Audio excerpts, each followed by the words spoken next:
Washington state sued over Cooke Aquaculture plan to raise steelhead in Puget Sound. 4 non-profit organizations sued the Washington Department of Fish and Wildlife, WDFW, this week over its decision to grant a permit allowing Cooke Aquaculture Pacific to farm steelhead in Puget Sound and the greater Salish Sea.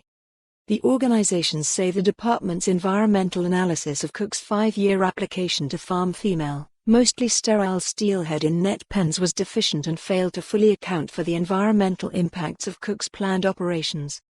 The legal challenge in King County Superior Court brings a long-running dispute between the Salish Sea fish farmers and environmental advocacy groups again to court, which could entangle the company's ambitions in legal muck.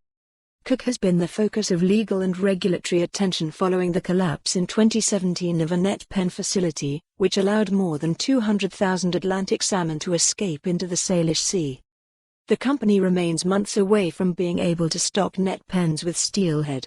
It must amend water quality permits with the Department of Ecology, and it needs new aquatic lands leases at some fish farming sites from the Washington State's Department of Natural Resources. The lawsuit, filed by Friends of the Earth, the Center for Biological Diversity, the Wild Fish Conservancy and the Center for Food Safety, challenges how WDFW viewed Cooke's steelhead proposal before the agency's decision last month to grant the permit.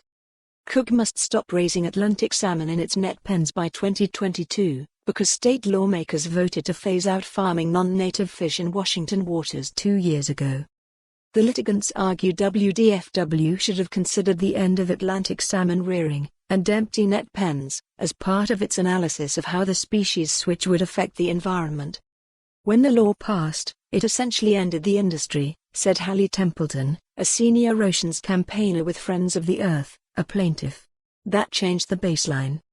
The litigants also say WDFW did a poor job assessing other environmental impacts, that the agency's measures to mitigate potential harm won't work well enough, and that WDFW relied on stale information for its review because the base proposal for net pen fish farming dates back to 1990. The non-profit groups say WDFW should have prepared a full environmental impact statement under state law because the pivot to steelhead would be so significant. Amy Windrope, WDFW's deputy director, said in a statement that switching from Atlantic salmon to steelhead did not meet the legal threshold for a more thorough level of review than what WDFW performed.